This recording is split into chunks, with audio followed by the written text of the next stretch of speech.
From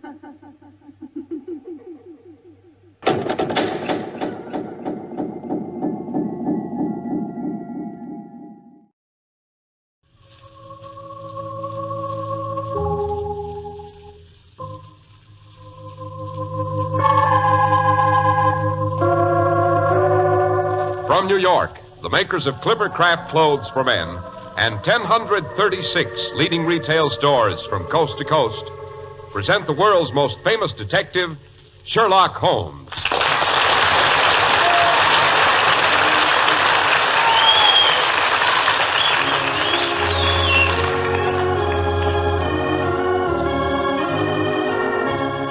Our stories are based upon the character of Sherlock Holmes, created by Sir Arthur Conan Doyle.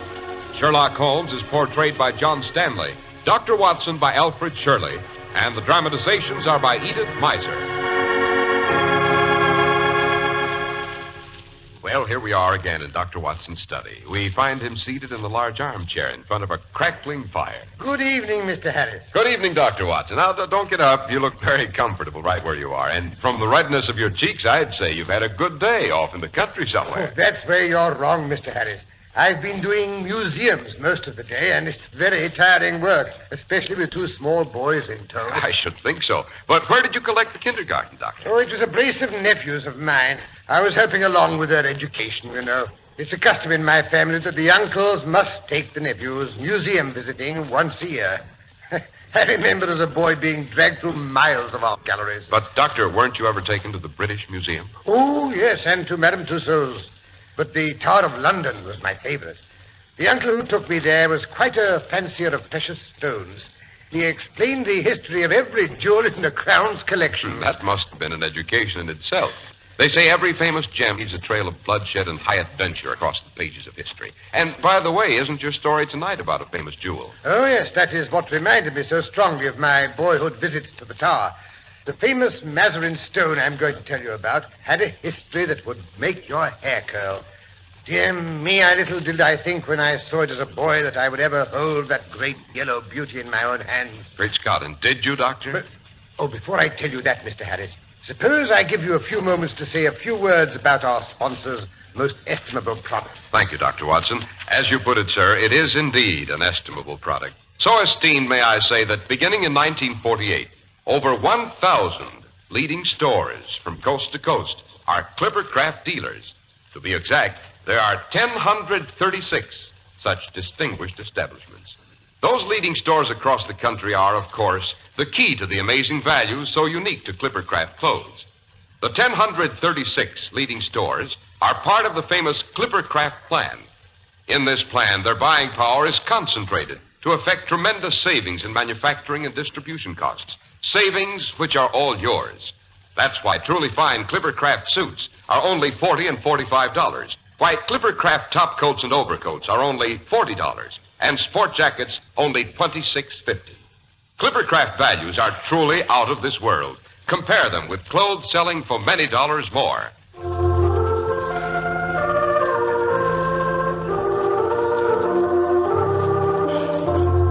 And now, Dr. Watson, let's get back to the story of the Mazarin stone. Yes, let me see. Where was I? Oh, yes, I'd been married some years and had resumed my practice when one snowy winter afternoon, one of my calls took me in the neighborhood of Baker Street. I couldn't resist the temptation to drop in and find out for myself what my colleague Sherlock Holmes was up to. As I stood there in the falling snow waiting for someone to answer the bell, I glanced up at the window of his study, and there I saw the thin nose and saturnine features of the great detective. He was apparently deeply engrossed in a book. Presently the door was opened, and there stood Mrs. Hudson.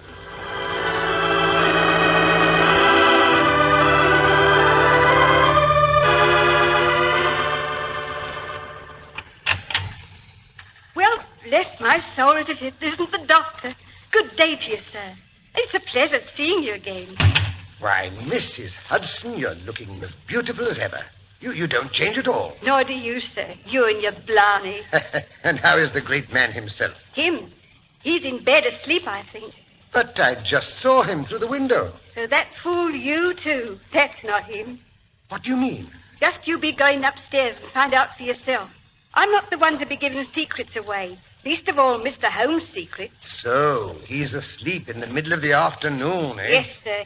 I suppose that means a case. Yes, sir. He's hard at it now, and he's getting thinner and thinner.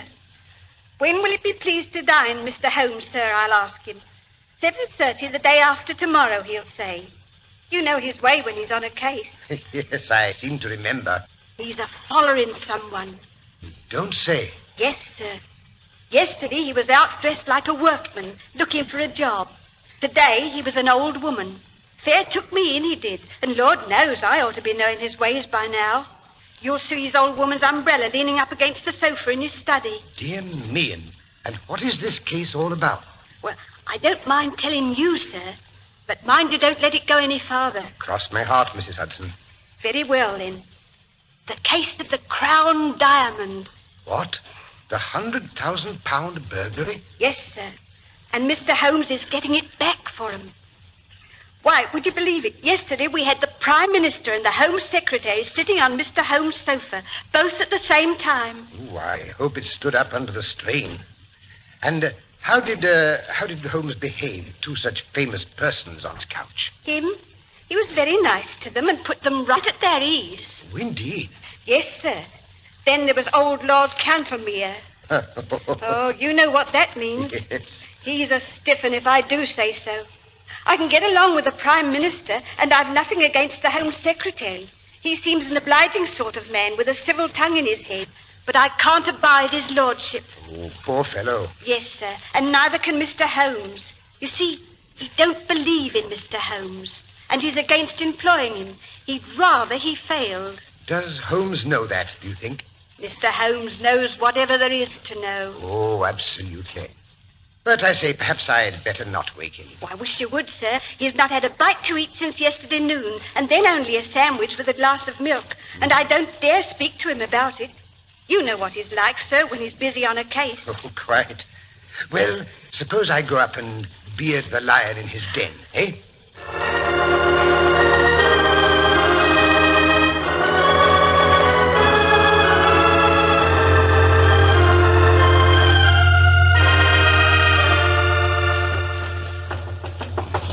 Holmes. I say, Holmes, are you awake? He must be asleep.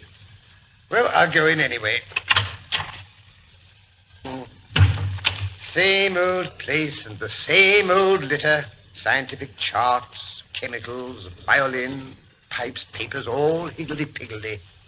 Oh, there's the old boy himself snoozing in the armchair in front of the window. I thought I saw him from the street. I just go over and tweak in the ear. Watson, come away from that window.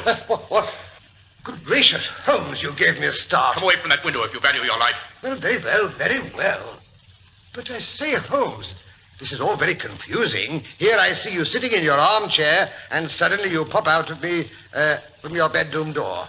Since when have you been twins? Yes, it is rather a startling likeness, isn't it? Likeness? Yes, it's a wax image of me. I'm expecting to get a bullet through its beautiful head at any moment. Would you mind drawing the blinds without exposing yourself? Oh, all right. It's better. Now I can come into the room. Yes, but why all this hocus-pocus? I'm being watched from a window across the street by a gentleman with an unpleasantly efficient air gun. Yes, Watson, you come at a critical moment. Yes, so I gather. How far am I justified in allowing you to share this danger with me, I wonder? Danger? What kind of danger? Sudden death. I'm expecting something this evening. Expecting what? To be murdered, Watson. Oh, you're joking. Even my limited sense of humor could produce a better joke than that. Perhaps you'd better go while there's still time. My dear Holmes, you couldn't get me out of here now at the point of a revolver. Good. But sit down, sit down. May as well be comfortable in the meantime. How about a pipe and a glass of brandy? They have to take the place of food these days. But why not eat? The faculties become refined when you starve them. Oh, rubbish. What your digestion gains in the way of blood supply is so much loss to the brain. Present, I'm all brain. But this danger, Holmes... His name is Silvius. Better write it down. Count Negretto Silvius. 136 Moorside Gardens, Northwest. Moorside Gardens, Northwest. Got it? Yes. Good. You can give it to Scotland Yard with my love and a parting blessing in case the murderer is successful. Look here, Holmes. I'm in on this. I've nothing to do for a day or two. Your and I've morals don't improve, Watson. Now you've added fibbing to your other vices. You bear every sign of the busy medical man. Oh, to blazes with that. I say, can't you have this fellow arrested? Yes, I can. That's why he's determined to kill me. Well, then why don't you? Because I don't know where he's hidden the confounded diamond. Oh, yes, Mrs. Hudson told me. The missing crown jewel. I've cast my net, Watson, and got my fish. But what's the use of catching them if the jewels slip through my fingers? And is this Count Silvius one of your so-called fish? Yes, he's the shark. The other is Sam Merton, the boxer. He's the Count's tool. Sam's not a shark. He's a great bull-headed gudgeon. Come in, come in. Ah, Mrs. Hudson, what is it? A gentleman downstairs to see you, sir. Here's his card.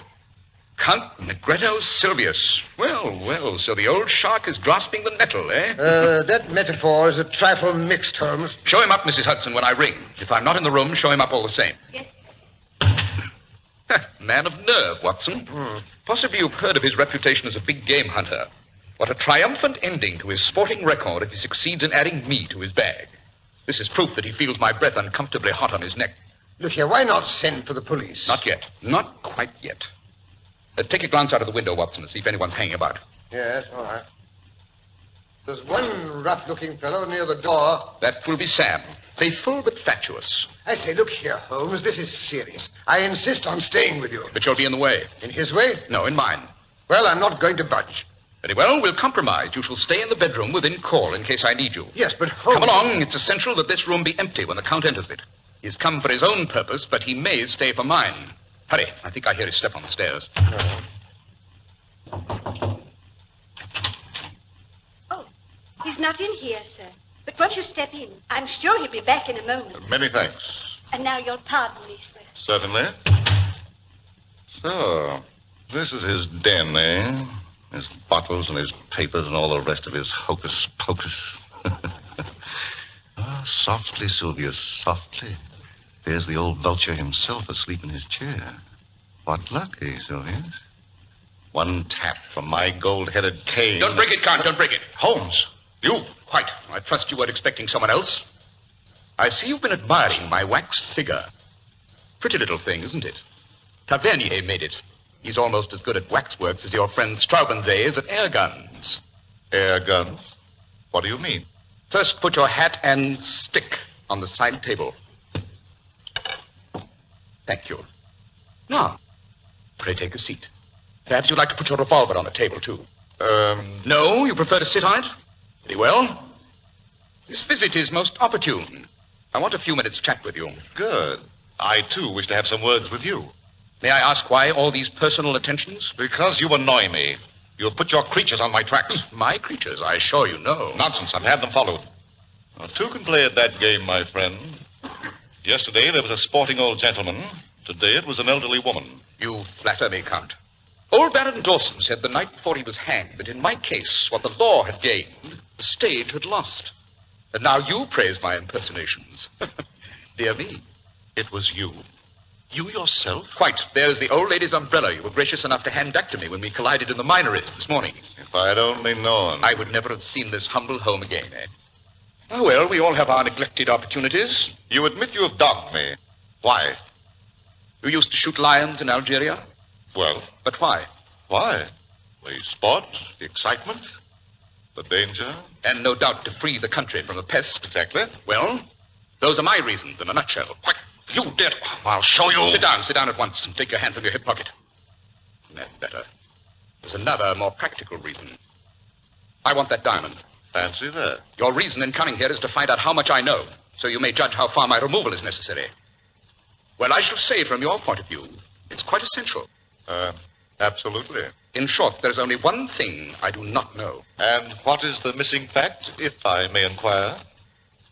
Where is the crown diamond hidden? Oh, dear me. So that's it. Suppose I don't know. You can't bluff me, Silvius. You're absolute in plate glass. I can see to the very back of your mind. Really? Well, then, of course, you see where the diamond is. You know then. You've admitted it. I admit nothing. Oh, come. Be reasonable. If not, you'll get hurt. And you talk to me about bluff. You see this notebook? Assuredly. You know what I keep in it? No, I don't pretend to be a mind reader. This book is you. Me? Yes, you. Every move of your filthy, dangerous life.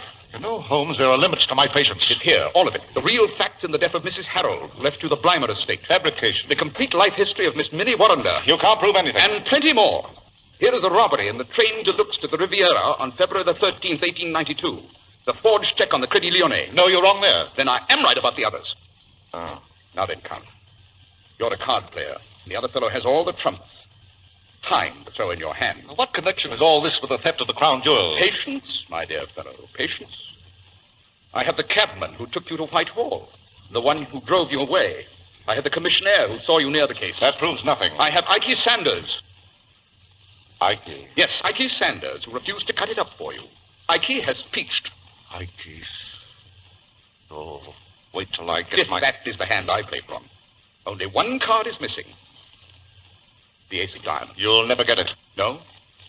Consider, you're going to be locked up for 20 years, you and Sam, perhaps longer. What good will the diamond be to you then? None in the world. Now, we don't want you, and we don't want Sam. We want the diamond.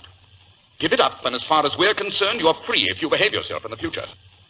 My commission is to get the stone, not you. And if I refuse? Then it will be you, and not the stone.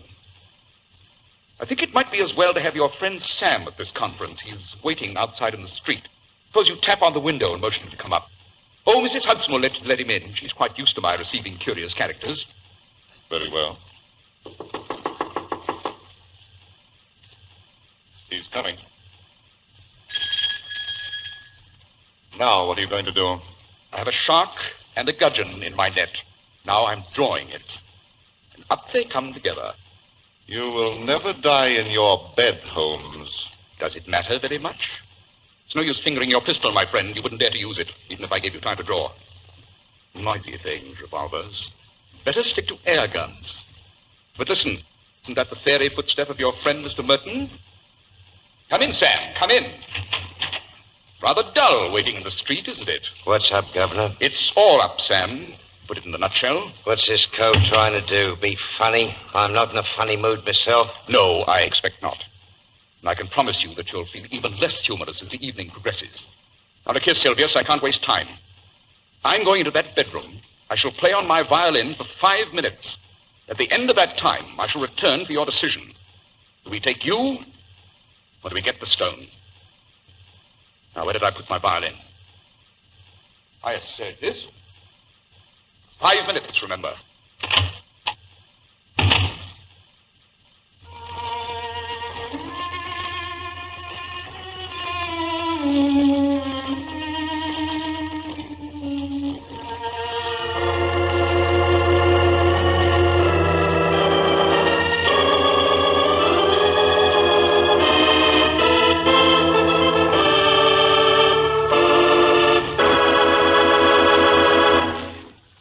Clippercraft has a great reputation for fine quality. That's what you go by when you choose your first Clippercraft suit. And once you've worn Clippercraft, you learn how marvelously it stands up to hard wear, how very comfortable you feel in it. The long wear comes from fine materials and precision workmanship. Your comfort comes from excellent fit, resulting from skilled designing. What will amaze you is how so much is possible for so very little. Remember, Clippercraft suits are only $40 and $45. Clippercraft top coats and overcoats are only $40, and sport jackets only $26.50. These are modest prices indeed for clothes obviously worth much more. The great Clippercraft plan, concentrating the buying power of 1,036 leading stores across the nation, makes these remarkable values possible.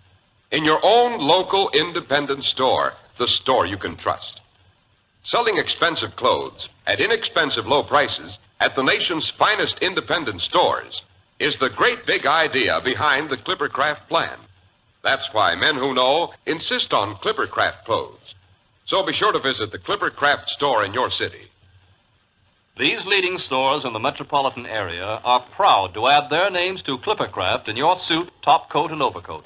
In Manhattan, John Wanamaker Men's Stores, Broadway at 8th and 67 Liberty Street, Saks 34th, Broadway at 34th, in Brooklyn, Abraham and Straus, in Newark, New Jersey, Boulevard Men's Shop, Kresge Newark, and in Jamaica, the B&B Clothes Shop, 16408 Jamaica Avenue.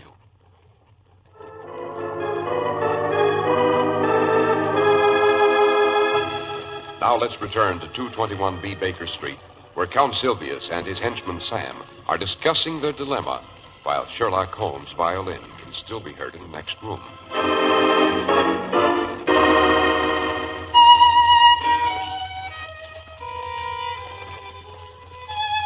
He do play pretty, don't he? Oh, shut up, Sam. Look here, does this mean that he knows about the stone? He knows too much about it. I'm not sure he doesn't know everything. Good Lord. Ikey Sanders is split. Oh, he has he? Oh, I'll do him a thickin' for that, see if I don't. That won't help us now. To make up our minds. Hey, off him, Mo. He's a leery cove. What if he's listening? How can he be with that violin squeaking like that? Oh, sir, there he is, sitting right in that chair. Rot, it's only a dummy. Oh, fate, eh? Well, strike me, madam, 'tis swords ain't in it. What's a living spit of him, dressing gown and all? Oh, shut up. You're wasting our time, and there isn't any too much. He can jail us over the stone. The deuce he can. But he'll let us go if we tell him where the stone is. What? Give up 100,000 quid? It's one or the other. He's in there alone. Let's do him in. He's armed and ready. That's too noisy. He'll never get away.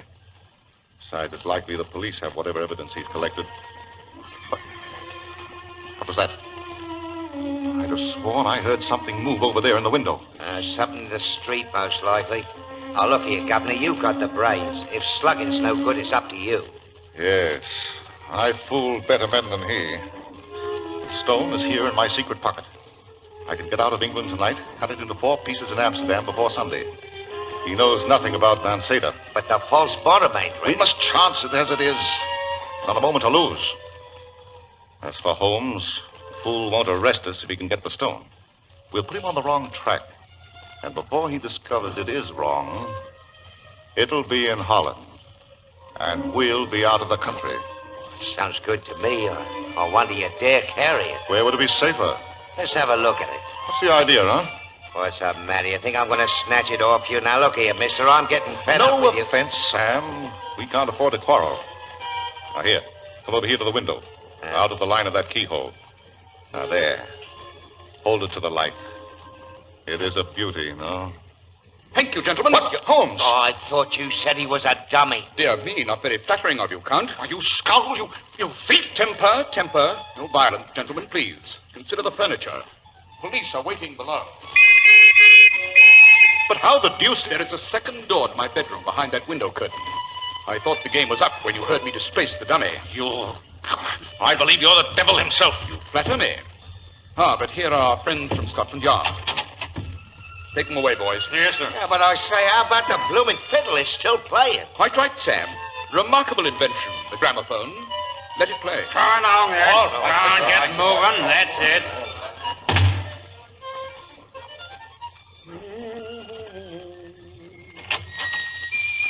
All right, Watson, you can stop that machine. I say, Holmes, I've lost at least 5 pounds in the last half hour. Very beneficial to your waistline. You're becoming disgustingly plump. Look at this. Why, it's the Crown Diamond. Hello, what's up now? Come in. Oh, Mrs. Hudson. Lord Cantlemere, dear. What again? Don't he ever let us alone? Well, show him up. He's up, sir, begging your pardon. Well, I must say, Holmes, you have most unmannerly people in your household. I ran into a group of ruffians as I was coming to the door. Oh, that must have been the fellows from Scotland Yard. It's rather warm in here. May I take your overcoat, Lord Cantlemere? No, quite comfortable. Furthermore, I have no intention of staying. Dr. Watson will assure you that these sudden changes of temperature are most insidious. Take your hands off my coat. I intend to keep it on. Very well. I came to see how your self-appointed task is getting on. It's difficult. Very difficult. Yes, I suspected you would find it so.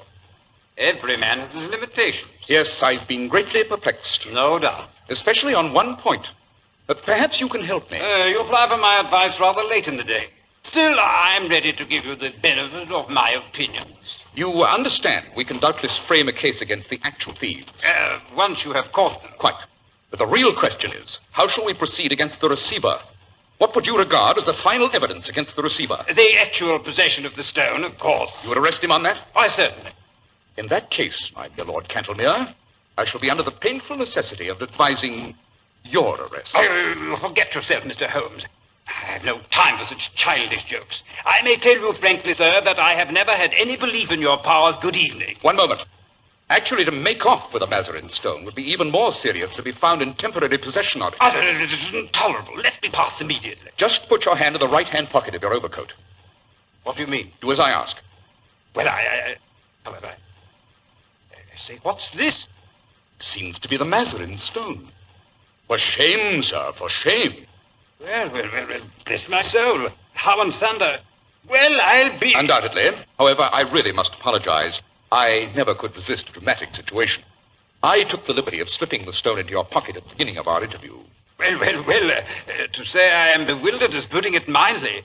We are greatly indebted to you, sir, in spite of your somewhat perverted sense of humor. And I certainly withdraw any reflection I may have made on your amazing professional powers. How did you... The details can wait. I trust your pleasure in relaying news of our success will be some small atonement for my practical joke. Oh, yes, it will, sir. It will indeed. I can hardly wait to get the good word around. Good day, Mr. Holmes. Good day, Lord Cantlemere. Watson, will you show his lordship out? With pleasure. And tell Mrs. Hudson I should be obliged if you'd send up dinner for two as soon as possible.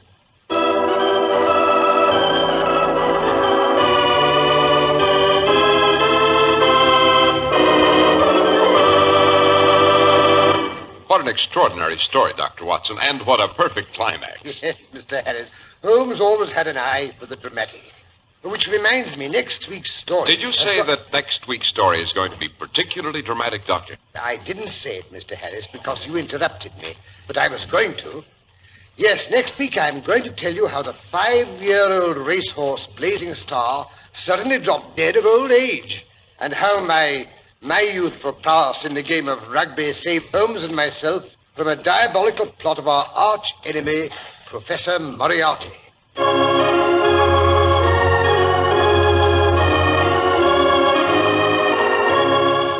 The makers of Clippercraft Clothes and 1,036 leading stores from coast to coast have brought you another in the new series of broadcasts featuring the world's most famous detective, Sherlock Holmes. Sherlock Holmes is produced and directed by Basil Lochran, with special music by Albert Berman.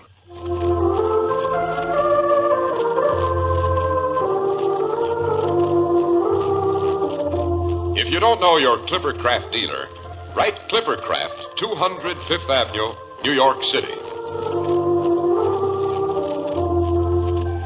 Be sure to listen next week to Sherlock Holmes in the Case of Sudden Senility.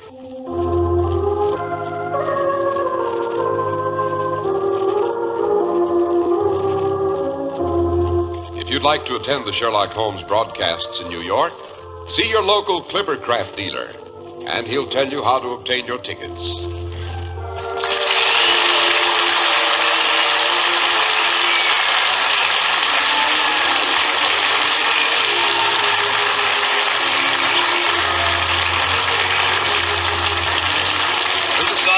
Speaking for Clippercraft Clothes.